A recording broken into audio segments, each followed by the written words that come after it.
I guess it was day before yesterday, I mentioned a story that I wanted to tell you. Now is the time. I don't make a habit of making boneheaded decisions and boneheaded movements in my life. But they happen a lot.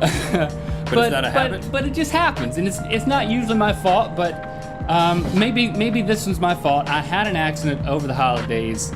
I just want to lay the story out. I know you know parts of it, but you don't know all the details, so I'm gonna share it with you people.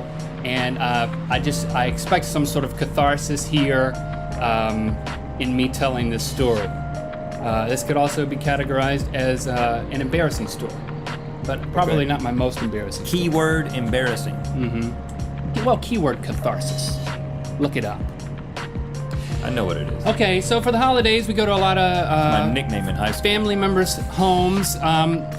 We usually go to Christy, my wife's parents' house, pretty early on. We go visit the in-laws, you know, and we did that this holiday season. And I have not developed a reputation of being someone who's got my head on straight when I go to the in-laws' house. Okay. I have developed a reputation of being a complete idiot. Now, I'll just quickly recount some of those instances. The first time I ever went to Christy's parents' house, I had already met him, but going to their house, like, oh, Christy and I are dating.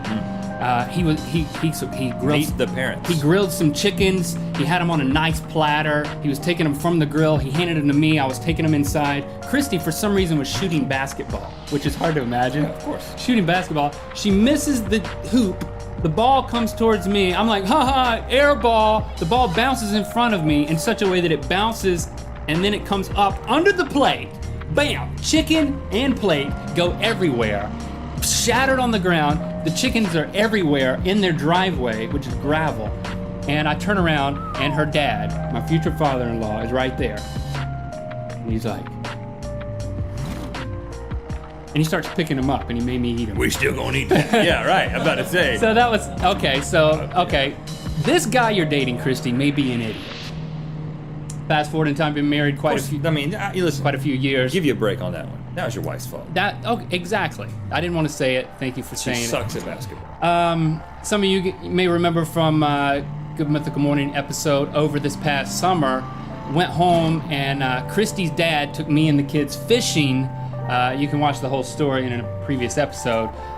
Long story short, I hooked the scalp of my son Lincoln with a fishing hook.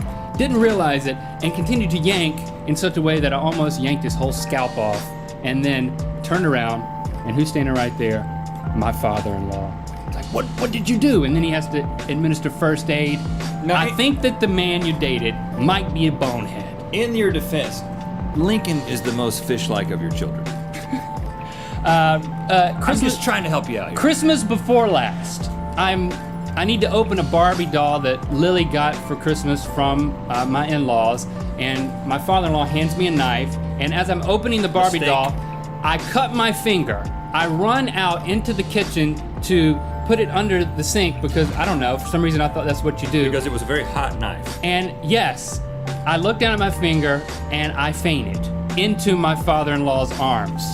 It could happen to anybody. I have no defense for you in that one. So, this is the reputation that I have established with my in-laws, my father-in-law, but he was gracious enough Does he constantly scowl at you when you come in? He constantly brings it up. He's like, oh, don't give him a knife. Is that a Barbie? Here, let me open that. Chicken. You want to go fishing? He doesn't talk like this, though. So he was gracious enough to loan us, when we came into town, since we don't have a car there, his GMC Yukon. Maybe he's looking to get an insurance. So, Christy's sister and her husband bring it to the airport to pick us up. He's not there because he's back in Kinston, North Carolina. But I know that this truck is his baby, this SUV. I know in the past, I can see whenever I bring it back, if he's loaned it to us, he doesn't tell me, but he gives it the once over. It's like looking at it. I know that he trips the mileage and tracks exactly how much mileage we drive it whenever he loans it to us. This is his baby, this is his car, but it's the only one that it will accommodate my big family whenever we come home, because none of my friends and family have a minivan. Right. He loans us a car, we take it from the airport. Now, here's an important point. Instead of just going straight from the airport, getting something to eat, and then going to Kinston, we had to alter our route to go to our former hometown of Fuquay Varina. Yep. The reason why is because my wife left her coat, her winter coat, at your house here in LA. So you brought it to Fuquay. She left it on the street in front of my house. When that's another story. So Christy left her coat. I'm not saying this is Christy's fault, but we would never have had to take this route in my father-in-law's truck if Christy hadn't left her coat and you hadn't bring it. So we go down to Fuquay and we're driving Not my into... fault. Don't blame it on me. Well, thank you for bringing the coat. If you hadn't, I wouldn't have had to go either. So you or Christy, I'm not the reason we had to go to Fuquay. It wasn't a vest. It wasn't me that took us to Fuquay, except I'm the one that driving the Yukon there. Okay. We're going down the street, approaching Fuquay, and I can't believe this. In LA, I expect traffic, but never in the small town of Fuquay Varina. All of a sudden, 3 miles outside of town, there is bumper to bumper backed up traffic. It's growing. We are growing like a What weed. in the world? We got a target coming. All of a sudden, I'm sitting in stop and go traffic in my former hometown, and my blood pressure just starts to rise. And then I look down at the fuel gauge. The E-light is on. I don't know how long it's been on. I don't look at things like that, you know? You have a problem there, I'll be honest with you. So now I'm thinking, I'm in stop and go traffic. What should take 2 minutes is gonna take 45 minutes at this rate. I'm gonna run out of gas. Is that gonna damage the car? Are we gonna be so late, he's gonna be like, my father-in-law's gonna be like, well, where were you guys? And I'll have to be like, maybe I ran out of gas and... Is it fuel injection?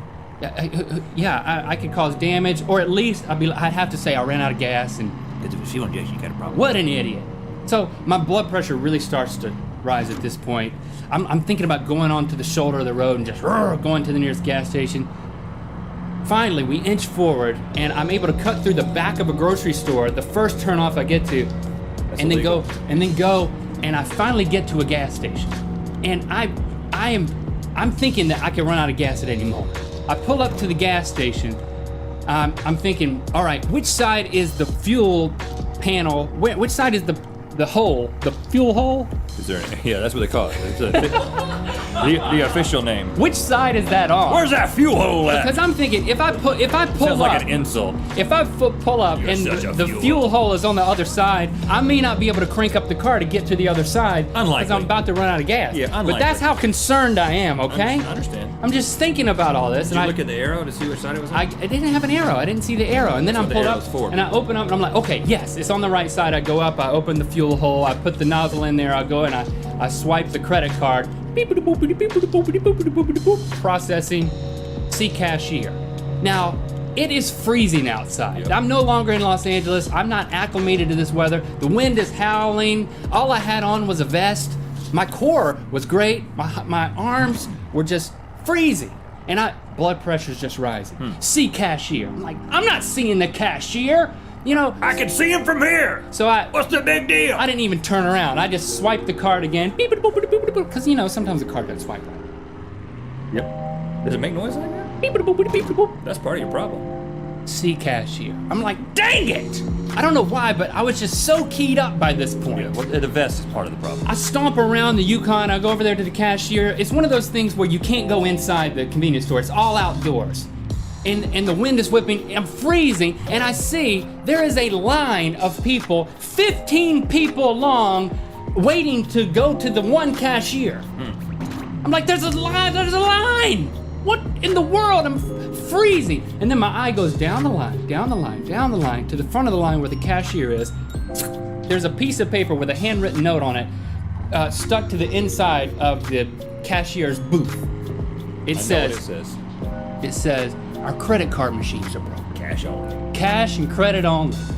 Now, I don't have to tell you, I don't carry cash. Yeah. Okay? That's the second mistake. That's not There's my pockets fault. in your vest for it. I have cards. I have all types of cards. What do I need cash for? Cards don't work in the apocalypse. And I don't bring my checkbook anywhere. So I'm just so mad because they would have taken checks. Oh. I'm like, gosh, I'm not standing in this line, I'm freezing, I'm stomping back around the car. I'm like, why didn't he put the sign on each of the pumps? I could have known this 10 minutes ago. Now I'm gonna run out of gas going somewhere else. Get in the car, slam the door. Christy's like, what's wrong? I have a little bit of cash. I'm like, I want to fill up all the way. Put it in reverse, start going backwards because there was a car in front of me. All of a sudden, boom! I have hit something. And at the same moment that I hear the boom, I realize I forgot to take the gas nozzle back out of my fuel hole. I slam on brakes.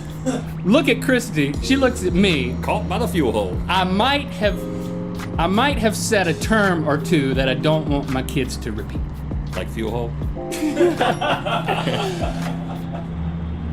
I put it in park, I get out of the car, I go back there, I'm like, I run back again and I put it in forward a little bit. Thank goodness fuel was not spewing out. There was no fuel escaping anywhere. Okay, good. I guess it's because they didn't take my credit card. Yeah, right. And then I take the nozzle out of there, I put it away, I slam it, I get back in the car, and Christy's like, did you break something? I'm like, no. She was like, well, did you check? And I'm like, don't ask me any questions. I don't want to run out of gas. And then I go and we get back in a traffic jam to go to the next nearest gas station. I go over there. Christy's like, I snapped at her. I shouldn't have done that. I'm sorry, Christy. You didn't call her fuel hole, did you? I did not. So she was quiet because she knew that I was being a you-know-what. And even though she was concerned, we pull up to the next gas station. Uh-huh. I get out of the car. I'm like, if this swiper doesn't work, I am going to kill somebody.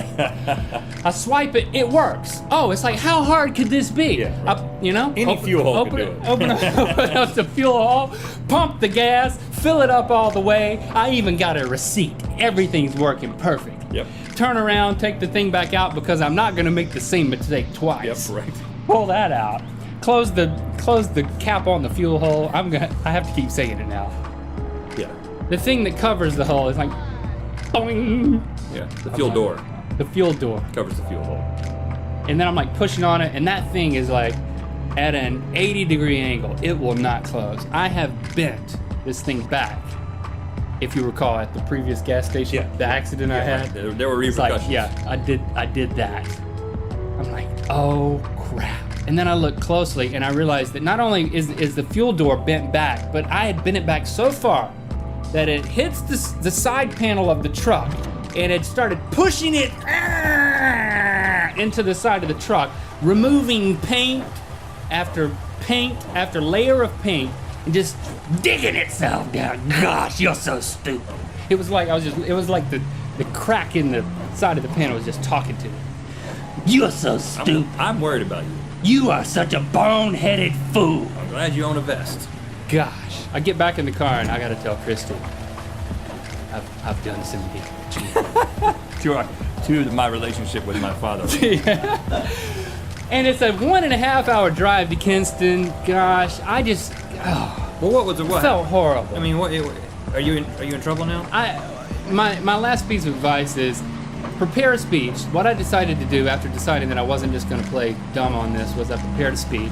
Right when we get there, I'm like, I'm not going to prolong this madness anymore. Right when we get there, pull over, he sees the grandkids, he comes around back to get out some of the luggage, and I'm like, listen, there's something I got to tell you. And then this is key, this is my piece of advice. I said, please don't kill me. ... It really doesn't matter what you say after that, because in retrospect, that was genius. You know, I'm a genius. Well, come over here and take a look at